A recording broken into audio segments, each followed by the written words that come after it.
ఐటీలో ఎంట్రీ కావాలా? Trainee software engineer గా అజా కోడింగ్ ట్యూటర్ లో 2 వీక్స్ ట్రయల్ పీరియడ్ లో వెంటనే చేరండి.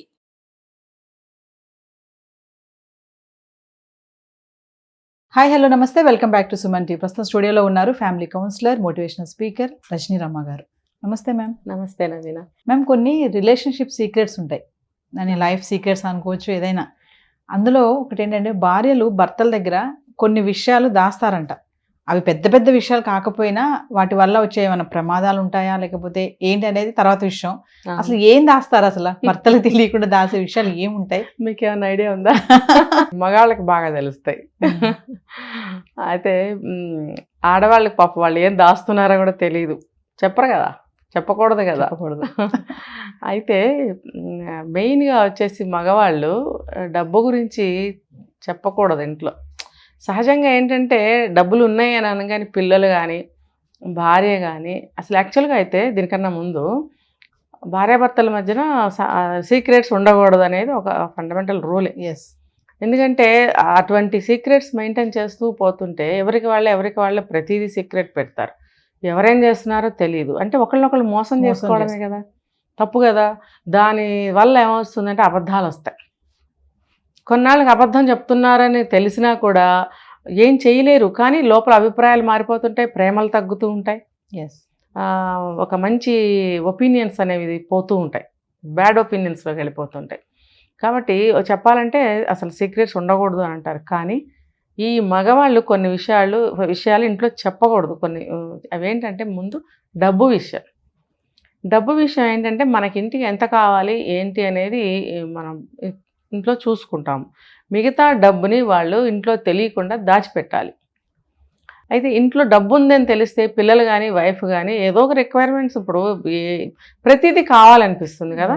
ఇప్పుడు వాళ్ళు 10 డ్రెస్సులు కొనుక్కుంటే కూడా రేపు ఏదో కొత్త ప్యాటర్న్ వచ్చింది, అది బాగుంది, అది కొనుక్కోవాలి, మా ఫ్రెండ్ బర్త్డేకి వేసుకొచ్చాడు, లేదా షూ బాగుంది బర్త్డేకి వేసుకొచ్చాడు, నాకు కావాలి అంటే మా పిల్లలు కూడా సమానంగా అందరితో సమానంగా ఉండాలి, దేనికి లోటు రాకూడదు అని అనుకున్నప్పుడు భార్య రికమెండ్ చేస్తుంది. ఇవన్నీ జరగకుండా పోనీ ఆవిడకే కొత్త నాగ వచ్చింది, మరి కోరికలు ఉంటాయి కదండి, అందాలే ఆనందాలు, అంతే కదా. అందులోనూ బట్టలకి బాగా ఇంపార్టెన్స్ చాలా, అసలు చాలా బాగా, అంటే రోజుకు ఒక వెరైటీ. తిండి లేకపోయినా పర్లేదు కానీ మంచి చీర కట్టుకోవాలి, డ్రెస్ వేసుకోవాలనుకుంటున్నారు. ఇంకోటి అంటే ఇందులోకి వెళ్ళాలంటే ఇంకొకటి ఉంది చీరల గురించి. అది చీరలు చాలా తక్కువ ధరలో బ్రహ్మాండమైన వెరైటీస్ వస్తున్నాయి కదా. కాబట్టి ఆడవాళ్ళు ఏమనుకుంటారంటే ఒక 10,000 పెడితే ఓ 10 చీరలు కొనుక్కోవచ్చు కదా, అన్ని వెరైటీస్ అని ఆశపడతారు. కానీ ఆ 10,000 అనే అమౌంట్ మగవాడి దృష్టిలో చాలా ఇంపార్టెంట్, చాలా వాల్యుబుల్ కూడా. అందుకనే కొంత డబ్బు దాస్తూ ఉంటారు. ఆ దాచిన డబ్బుని నా దగ్గర ఇంత డబ్బు ఉంది అని చెప్పకూడదు. అంటే ఎర్లీ స్టేజ్లో ఉన్నవాళ్ళు, అంటే యంగ్ స్టేజ్లో ఉన్నవాళ్ళు, మిడిల్ ఏజ్లో ఉన్నవాళ్ళు ముఖ్యంగా మెయింటైన్ చేయాల్సింది. కొంచెం వయసు దాటిన వాళ్ళకి అంతంత కోరికలు ఏమి ఉండవు, అప్పుడు కొంచెం మన ఫ్యూచర్ కోసం దాచుకుందాము అని చెప్పి చేసుకోవచ్చు. అప్పుడు చెప్పాల్సిందే. ఎవరు ముందు ఎవరు వెనక పోతారో మనకు తెలియదు. కాబట్టి భార్యకి కానీ భర్తకి కానీ ఇన్ఫర్మేషన్ ఇద్దరి దగ్గర ఉంచుకోవాలి. సర్టెన్ ఏజ్ వరకు అయితే మాత్రం భర్త చెప్పకూడదు. కానీ ఇందులో ఇంకొకటి కూడా ఉంది, చెప్పకపోతే యంగేజ్లో కూడా ఏదైనా యాక్సిడెంట్ అయిపోవచ్చు, ఇంకోటి అయిపోవచ్చు. అలాంటప్పుడు భార్యకి తెలియాలి కదా. అయితే దానికి సంబంధించిన రిసిప్ట్స్ కానీ ఒక లెటర్ కానీ రాసి ఎక్కడన్నా లోపల పెట్టాలి. పెట్టినప్పుడు వాళ్ళు చూసుకుంటారు సహజంగా, అవన్నీ తెలుస్తాయి. కానీ నోటితోటి ముందు నుంచే ఇవన్నీ ఇంత ఉంది అంత ఉంది అని చెప్పకూడదు. దాన్ని ఒక సమస్యలు వచ్చినప్పుడు కానీ అత్యవసరం వచ్చినప్పుడు కానీ బయటకు తీసి వాడాలి. అంతేగాని తన సొంత అవసరాలకి, తన తిరుగుళ్ళకి, తన వ్యసనాలకి తీసి వాడకూడదు. ఇది నా సజెషన్. ఇక్కడ కొంతమంది మేడం అంటారు కదా, లేడీస్, ఫినాన్షియల్ది మాకు కూడా చెప్పాలి, మీరు అన్నీ మీరు పెట్టేసుకొని మీ నెత్తి మీద పెట్టుకుంటారు, మాతో షేర్ చేసుకోవాలి, మనకు అప్పులు ఎన్ని ఉన్నాయి, మన బడ్జెట్ ఏంటి, మన బాధ్యతలు ఏంటి, ఇవన్నీ మాతో కూడా షేర్ చేసుకోండి అనే ఆడవాళ్ళు కూడా ఉన్నారు కదా. ఉన్నారు, ఇద్దరు కలిసి సమానంగా డబ్బు దాచేవాళ్ళు కూడా ఉన్నారు. ఇది వాళ్ళకి వర్తించకపోవచ్చు. సాధారణంగా చూడండి అంతే జరుగుతుంది కదా. ఇప్పుడు డబ్బు ఉంటే ఏదైనా వస్తువు కొనుక్కొచ్చేయాలి, వాళ్ళ ఇంట్లో సోఫా సెట్ బాగుంది, మనం కూడా సోఫా సెట్ తేవాలి, అది అవసరం ఉందా? సోఫా సెట్ అనేది ఎవరో అందరూ వచ్చి కూర్చుని పోతూ ఉంటారు, దాన్ని మనం ఏమన్నా 24 గంటలు కూర్చుంటామా?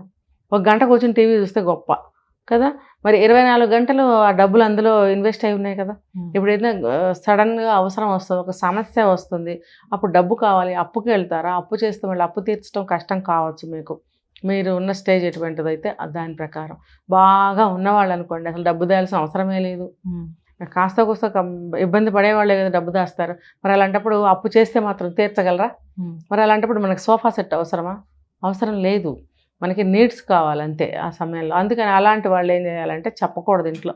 ముఖ్యంగా భార్య క్యారెక్టర్ అర్థమవుతుంది భర్తకి. ఏం పొదుపు చేసే మనిషా, ఖర్చు పెట్టే మనిషా, లగ్జరీలకి వెళ్తుందా, హంగులు కావాలా, తిరుగుళ్ళు ఫ్రెండ్స్తో బడాయిలు కావాలా, ఇలాంటివన్నీ భర్తకు తెలిసినప్పుడు అటువంటి భర్తలు జాగ్రత్త పడాలి. మిగతా వాళ్ళు ఇద్దరు సమానంగా ఉన్నప్పుడు అవసరం లేదు.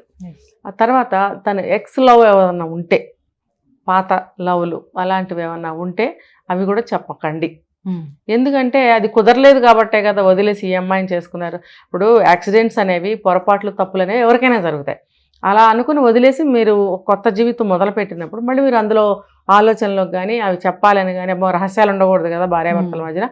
చెప్పేద్దాము, అర్థం చేసుకుంటుందంటే మీరు చెప్పేయటం వల్ల చేసుకున్న అర్థము మీకు ఎక్కడ, ఎందుకు, ఎలా ఉపయోగపడుతుంది? అది అవసరమా? అమ్మో మా ఆయన ఎప్పుడొకప్పుడు ప్రేమించాడు, ఆయన నన్ను పెద్ద మనసు చేసుకుని పెళ్లి చేసుకున్నాడు అని సర్దుకుపోతుందనే మీ ఆలోచన? అసలు పొరపాటును కూడా చెప్పకండి, అది చెప్పకూడదు. ఒక విషయం చెప్పండి, భార్య భర్తల మధ్యలో సీక్రెట్స్ అంటూ ఉంటాయా? అంటే కొన్ని చెప్పకూడనివి, కొన్ని చెప్పేవి, భర్త భార్య కానీ భార్య భర్తకు కానీ ఉంటాయి. ఎలా అంటే ఇప్పుడు కొన్ని ఉంటాయి, ఎక్కడన్నా కొన్ని వాళ్ళ మెంటాలిటీస్ని బట్టి నేను చెప్తా. ఇప్పుడు ఎక్కడన్నా అవమానం పొందాం, అది ఇంటికి తీసుకొచ్చి భార్య భర్తకు కానీ భర్త భార్యకు కానీ చెప్పింది అనుకోండి, అప్పుడు మంచి మనస్తత్వాలు అయితే అయ్యో అలా జరిగిందా, నువ్వు ఇలా జాగ్రత్తగా ఉండని ప్రికాషన్ చెప్తాడు భర్త కానీ భార్య కానీ. వీళ్ళ ఇద్దరికి ఒకరి మీద ఒకరికి ఆల్రెడీ కొంచెం మనస్పర్ధలు, తేడా భావాలు ఉన్నాయి అనుకోండి, అలాంటి అవమానం జరిగిందని చెప్తే నీకు అవ్వాల్సిందే అంటారు.